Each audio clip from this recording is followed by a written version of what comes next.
حامد کی کتاب، حامد کی کتاب، اس میں حامد آپ کا مضاف الیہ ہے اور کتاب مضاف ہے، تو ہم کتاب کو پہلے لائیں گے، تو ہم یہاں پر لکھیں گے کتاب حامدن۔ اب حامدن کو ہم نے یہاں پر دو زیر میں کیوں رکھا، ایک زیر میں کیوں نہیں؟ کیونکہ یہ اس میں علم ہے، اس پر الف لام نہیں آتا ہے، یہ ایسے ہی لکھا جاتا ہے۔ حامدن جو ہے یہ ایسے ہی لکھا جاتا ہے، اس میں ہم اعراب ہلکا نہیں کریں گے کیونکہ لکھا ہی ایسے جاتا ہے۔ بات کلیئر ہوگی؟ کیونکہ یہ علم ہے۔ تو اسی طریقے سے آپ کہیں گے اللہ کی کتاب، تو آپ لکھیں گے کتاب اللہ، تو وہاں پر بھی آپ نے اللہ ہی ایسے ہی لکھنا ہے۔ تو یہ پہلی صورت ہے جب آپ کا اسم کیا ہوگا، حالت جر میں ہوگا۔ وجہ کیا ہوگی؟ وہ آپ کا کیا ہوگا؟ مضاف الیہ ہوگا۔ بات یہاں تک کلیئر ہوگی؟ اسی طریقے سے دوسری جو صورت ہے اسم کا حالت جر میں ہونا، وہ ہے جب وہ اسم حرف جر کے بعد آئے، اور حروف جارہ آپ کو معلوم ہے، جیسے ہم مشہور حرف جر لیتے ہیں، جیسے فی، یہ فی ہم ہر جگہ دیکھتے ہیں قرآن کے اندر، فی جیسے فی قلوبہم ہے نا، فی، تو فی جو ہے نا اس کا معنی ہوتا ہے میں، اور انگلش میں جیسے ہم کہتے ہیں ان۔ بات کلیئر ہوگی نا؟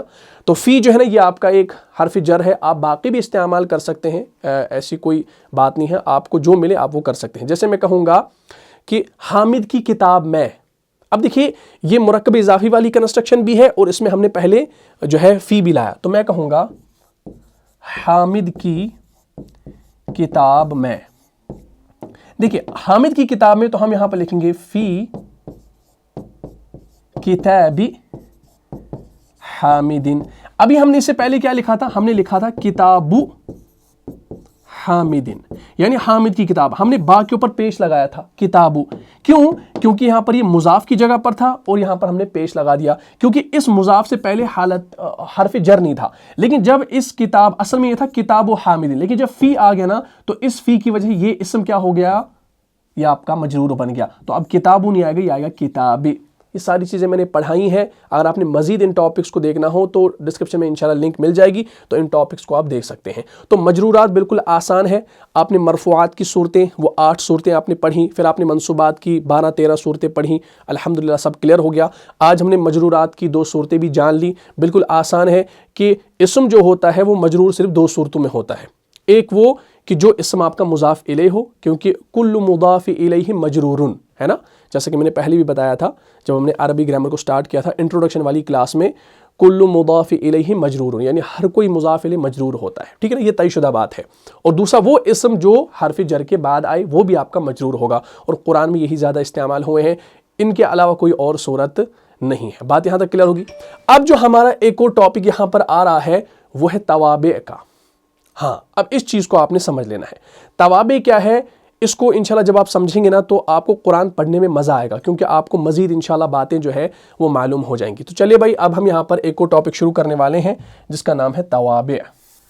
تو آپ اپنی کاپی پر صاف صاف اس ٹاپک کی ہیڈنگ کو نوٹ کر لیجئے، ہمارا ٹاپک ہے توابع کا۔ توابع جو ہے یہ تابعن کی جمع ہے۔ کس کی جمع ہے؟ تابعن کی جمع ہے، اور تابعن کا معنی ہوتا ہے پیروکار۔ پیروکار سمجھتے ہیں نا، جسے ہم انگلش میں کہتے ہیں فالوور۔ اب چونکہ تابعن جو ہے یہ واحد ہے، اس لیے ہم نے یہاں پر فالوور لکھا، سنگولر لکھا۔ توابع یہ جمع ہے، تو ہم یہاں پر لکھ سکتے ہیں توابع کہتے ہیں فالوورز کو، تو ہم نے یہاں پر یہ پلورل لایا، ٹھیک، جمع لایا۔ تو تابعن واحد ہے، اس لیے ہم نے فالوور، ایک فالوور۔ جیسے میں کہوں میں عاقب کا تابع ہوں، یعنی میں عاقب کا پیروکار ہوں، یعنی میں اس کی تقلید کرتا ہوں، یہ بھی ہم کہہ سکتے ہیں، یعنی میں اس کا فالوور ہوں، سوشل میڈیا ہینڈلز پہ میں اس کا فالوور ہوں۔ تو تابعن جو ہے یہ واحد ہے، اور توابع جو ہے یہ تابعن کی جمع ہے، اور اس کا معنی ہوتا ہے پیروکار، جسے ہم انگلش میں کہتے ہیں فالوور۔ بات کلیئر ہوگی؟ یعنی میں عاقب کا تابع ہوں۔ تو اس چیز کو آپ نے سمجھنا ہے، اور ہر ایک پوائنٹ کو آپ نے نوٹ کرنا ہے۔ تو ہمارا جو ٹاپک ہے وہ ہے توابع کا۔ ہم سب سے پہلے جانیں گے کہ توابع کسے کہا جاتا ہے۔ سمپل یاد رکھیں، توابع جو ہے نا یہ وہ اسم ہوتا ہے جو حالت اور اعراب کے لحاظ سے اپنے سے پہلے آنے والے اسم، یعنی جس کو ہم متبوع کہتے ہیں، اس کا یہ تابع ہوتا ہے۔ سمپل آپ نے بات ابھی لکھ لی ہے، انشاءاللہ آنے والی کلاسز میں آپ کو یہ ڈیٹیل سے سمجھایا جائے گا۔ اگر ٹائم بچ جاتا ہے تو ہم انشاءاللہ جو اس توابع کی 4 اقسام ہیں ان کو انشاءاللہ ہم ڈیٹیل سے پڑھیں گے۔ اگر ٹائم بچ گیا تو پہلی صورت کو، پہلی قسم کو پڑھیں گے انشاءاللہ، ٹھیک۔ تو چلیے یہ آپ نے سمجھ لیا، تو ہم یہاں پر لکھتے ہیں توابع. توابع کی ڈیفینیشن لکھتے ہیں. توابع کسے کہا جاتا ہے یہ آپ نے نوٹ کرنا ہے. توابع ٹھیک، اصل میں یہ توابعن، یہ اصل میں ہے توابعن اور یہ منصرف بھی ہے ٹھیک تنوین کے ساتھ. تو اس کو آپ ایسے لکھ سکتے ہیں توابعن، یا آپ سمپل کہیں توابع. میں نے کہا کہ توابع وہ اسم ہے جو حالت اور اعراب کے لحاظ سے، جو حالت اور اعراب کے لحاظ سے، آپ اس کو نوٹ کریں. توابع وہ اسم ہے جو حالت اور اعراب کے لحاظ سے، کس لحاظ سے؟ اعراب کے لحاظ سے. اعراب پہ آپ نے دھیان دینا ہے. جو اعراب کے لحاظ سے اپنے سے پہلے آنے والے اسم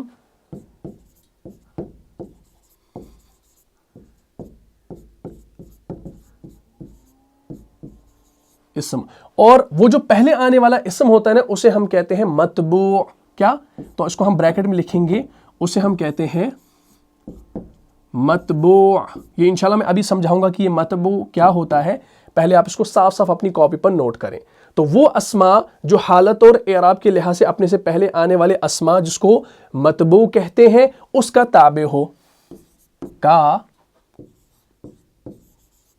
تابع ہو. ٹھیک، سب سے پہلے آپ اس تعریف کو اپنی کاپی پر صاف صاف نوٹ کریں، یا آپ اس کا اسکرین شاٹ بھی لے سکتے ہیں. جلدی سے آپ اس کا اسکرین شاٹ لے لیجئے پہلے، جلدی. 1 2 3 ہو گیا. چلیں، توابعن وہ اسم ہے جو حالت اور اعراب کے لحاظ سے اپنے سے پہلے آنے والے اسم جس کو ہم متبوع کہتے ہیں اس کا تابع ہو. اب آپ سوچ رہے ہوں گے کہ بھائی اس میں یہ جو تابع آ گیا یہ تو سر کے اوپر سے جا رہا ہے، یہ تو سمجھ میں نہیں آ رہا یہ ہے کیا. لیکن جب آپ مثالوں کو سمجھیں گے نا انشاءاللہ آنے والی کلاسز میں تو آپ کو خود بخود سمجھ میں آ جائے گا. لیکن پہلے آپ نے ان تمام چیزوں کو نوٹ کرنا ہے اپنی کاپی پر صاف صاف، کیونکہ جب ہم کل کو انشاءاللہ مزید اس کو پڑھیں گے تو تب میں کہوں گا کہ توابع تابع یہ الفاظ آپ کے سامنے رکھوں گا، تو ان الفاظ کو سن کر آپ کنفیوز نہ ہوں، اس لیے پہلے میں آپ کو یہ چیزیں سمجھا رہا ہوں. ٹھیک ہے جی. تو توابعن وہ اسما جو حالت اور اعراب کے لحاظ سے اپنے سے پہلے آنے والے اسما جس کو ہم متبوع کہتے ہیں اس کا کیا ہو؟ تابع ہو. بات کلیئر ہوگی؟ اچھا، اس میں ایک اور چیز آ گئی، یہ متبوع. متبوع کسے کہا جاتا ہے؟ یعنی جس کی پیروی کی جائے. اس کو بھی آپ نوٹ کر لیجئے. متبوع کہا جاتا ہے جس کی پیروی کی جائے. اس کو بھی ساتھ ساتھ نوٹ کر لیجئے. متبوع کہا جاتا ہے جس کی پیروی کی جائے، یعنی جس کو فالو کیا جائے. تابعن کسے کہا جاتا ہے؟ جیسا کہ میں نے ابھی کہا کہ تابعن جو ہے یہ توابع کی جمع ہے جس کو ہم کہتے ہیں فالوور، یعنی جو فالو کرنے والا ہو، خود بنفس نفیس فالوور. اور متبوع کہتے ہیں جس کو فالو کیا جائے. فار ایگزامپل میں سوشل میڈیا پہ کام کرتا ہوں، ٹھیک ہے نا، میں آپ کو پڑھاتا ہوں یا انسٹاگرام پہ میں ریلز پوسٹ کرتا ہوں، بہت سارے لوگ مجھے فالو کر رہے ہیں. تو میں کہہ سکتا ہوں کہ میں کیا ہوں؟ میں متبوع ہوں جس کی کیا کی جا رہی ہے؟ پیروی کی جا رہی ہے. اور آپ کیا ہیں؟ آپ تابع ہیں، یعنی آپ فالوور ہیں. کس کے؟ میرے فالوور ہیں. ٹھیک ہے نا، جیسے آپ یوٹیوب پہ مجھے دیکھتے ہیں، آپ نے سبسکرائب کر رکھا ہے چینل کو، تو آپ میرے تابع ہیں، آپ میرے فالوور ہیں. میں ایسے آپ کو سمجھا رہا ہوں. ٹھیک. اور میں کیا ہوں؟ میں متبوع ہوں، یعنی جس کی پیروی کیجیے، یعنی جس کو آپ فالو کر رہے ہیں. تو اس طریقے سے انشاءاللہ آپ یہ سمجھیں گے. بات کلیئر ہوگی؟ تو ان کو آپ پہلے لکھ لیجئے. اب میں انشاءاللہ آپ کو یہ چیز سمجھاؤں گا کہ یہ توابع، یہ متبوع کیسے وجود میں آئے ہیں، اس کو سمجھنے کی ضرورت کیا ہے. دیکھیے، عربی گرامر میں کیا ہے کہ عربی گرامر میں 4 قسم کے اسما ایسے تھے جن کا اپنا کوئی اعراب نہیں تھا. فار ایگزامپل جیسے ہم نے جانا ہے کہ فاعل جو ہوتا ہے وہ مرفوع ہوتا ہے، یعنی رفعی حالت میں ہوتا ہے، 2 پیش کے ساتھ آتا ہے، پیش کے ساتھ آتا ہے. اور ہم نے یہ بھی جانا تھا ابھی کہ مضاف الیہ جو ہوتا ہے وہ حالت جر میں آتا ہے، مجرور ہوتا ہے. تو یہ انڈرسٹوڈ ہے. لیکن عربی میں 4 قسم کے اسما ایسے تھے جن کا اپنا کوئی اعراب نہیں تھا، بلکہ ایسے اسما اعراب میں کسی نہ کسی دوسرے اسم کو فالو کرتے تھے، دوسرے اسم کے تابع تھے. تو ان کو توابع کا نام دیا گیا عربی گرامر میں. بات کلیئر ہوگی نا؟ تو ہم اس کو یوں بھی لکھ سکتے ہیں شارٹ فارم میں کہ وہ اسما جو حالت اور اعراب کے حوالے سے اپنے سے پہلے آنے والے اسم کے جیسے ہوں، یعنی ہو بہو ویسے ہوں. ہم ایسے لکھ سکتے ہیں. اعراب اور حالت کے اعتبار سے بات کر رہا ہوں میں، عدد اور جنس کے اعتبار سے بات نہیں کر رہا. وہ اسما جو حالت اور اعراب کے حوالے سے اپنے سے پہلے آنے والے اسم کے جیسے ہوں. بات یہاں تک کلیئر ہوگی. اور جس کی وہ اتباع کر رہے ہیں اسے کیا کہا جاتا ہے؟ اسے متبوع کہا جاتا ہے. جس کی اتباع کی جائے یعنی کسی کو فالو کیا جائے اس کو متبوع کہا جاتا ہے. اور اتباع جو کرنے والا ہو، جو فالو کرنے والا ہو، اسے کیا کہا جاتا ہے؟ اسے تابع کہا جاتا ہے. جیسا کہ ابھی میں نے آپ کو سمجھایا، تابع ہوتا ہے فالوور اور متبوع ہوتا ہے جس کو فالو کیا جائے. بات کلیئر ہوگی؟ تو یہ ساری چیزیں آپ نے سمجھ لینی ہے. اچھا، ایک اور آسانی میں آپ کے لیے کر دیتا ہوں تاکہ آپ بات کو سمجھیں. وہ یہ ہے کہ متبوع جو ہے نا یہ پہلے آئے گا اور تابع بعد میں آئے گا. ٹھیک، چلے اس کو آپ لکھ لیجئے. متبوع پہلے آئے گا